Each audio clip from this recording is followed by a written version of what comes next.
गांव में चारों ओर अकाल की स्थिति बन चुकी थी। खेत सूख चुके थे और पानी के लिए लोग तरस रहे थे। श्रवण, लगता नहीं कि अब इस गांव में ज्यादा दिन टिक पाऊंगा। काम के लिए किसी और गांव जाना ही पड़ेगा। ऐसा सोचकर श्रवण अपने गांव से निकल पड़ता है। चलते चलते वह एक नए गांव विजयपुर में पहुंचता है। वहां ना उसका कोई ठिकाना था और ना ही कोई काम। घूमते घूमते वह गांव के एक अमीर किसान दयाराम सेठ घर पहुंचता है। सेठ जी, मैं श्रवण हूँ, दूसरे गांव से आया हूँ। हमारे गांव में बहुत खराब हालत है। अगर आपके पास कोई भी काम हो तो बड़ी कृपा होगी।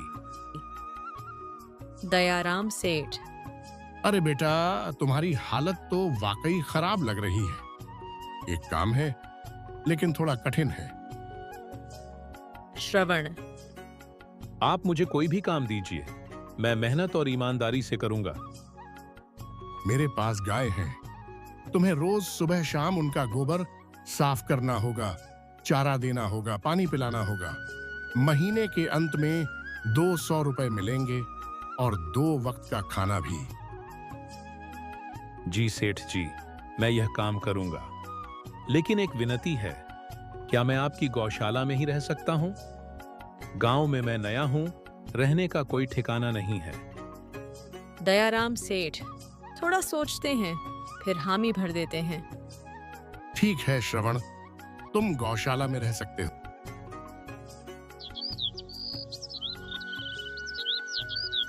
उस दिन से श्रवण गौशाला में रहकर मेहनत से काम करने लगता है। वह जानवरों का पूरा ध्यान रखता है।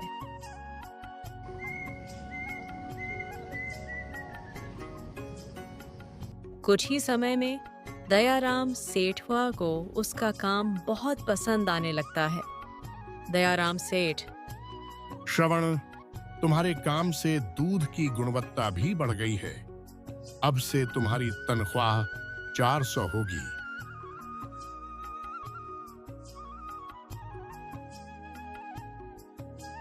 कुछ वर्षों में वह थोड़ा थोड़ा पैसा जोड़कर एक छोटी सी झोपड़ी बनवा लेता है और अब रात को वहीं सोने जाता है।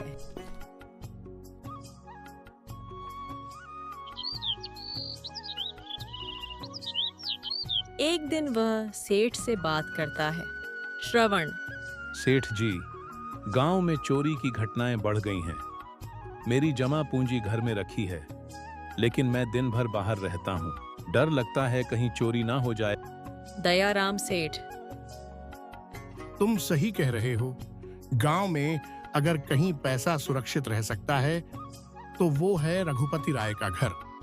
वो इस गांव के जमींदार हैं और मैंने सुना है कि बहुत ईमानदार हैं।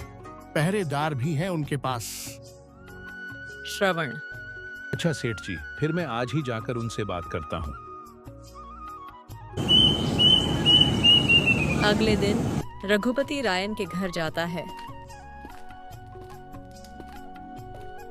रघुपति राय, बोलो, क्या काम है? सरदार जी, मैं श्रवण हूं। मैंने मेहनत से 5,800 पैसे जोड़े हैं।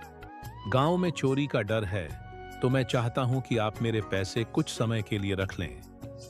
रघुपति राय, वाह, अच्छा किया जो मेरे पास आए। चिंता मत करो, तुम्हारे पैसे सुरक्षित रहेंगे। श्रवण अपनी मेहनत की कमाई की थैली सौंप देता है।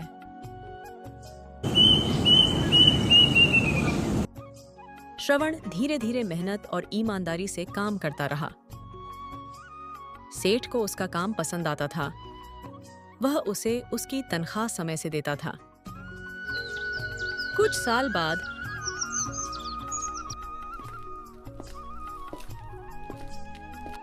श्रवण सोचता है, अब मेहनत से कुछ और पैसे जोड़ लिए हैं, क्यों ना खुद की थोड़ी सी जमीन खरीद लूं?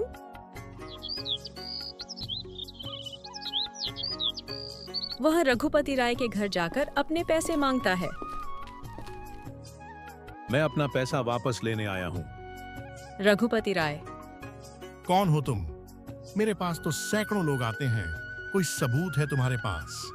श्रवण, मैं वही श्रवण हूँ। मैंने आप पर भरोसा किया था। रघुपति राय, दस्तावेज के मैं किसी को पैसे नहीं देता। तुम मुझ पर झूठा इल्जाम लगा रहे हो। और यह कहकर रघुपति राय अपने आदमियों से श्रवण को बाहर करवा देता है।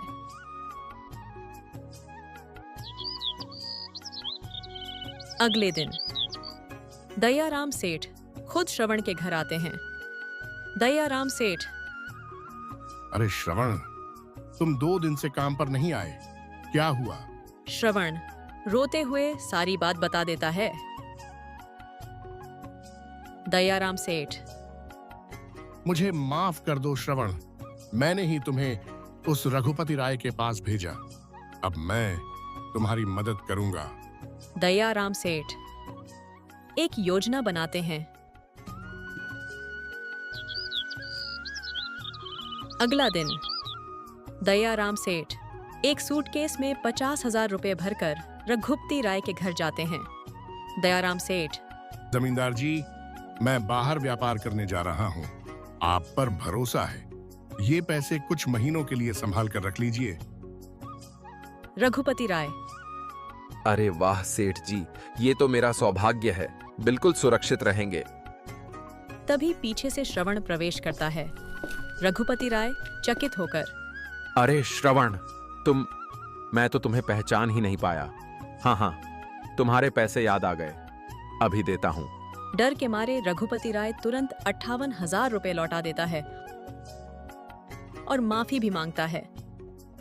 दयाराम सेठ, वाह जमींदार जी, आप तो वाकई ईमानदार निकले। तभी सेठ का नौकर आता है।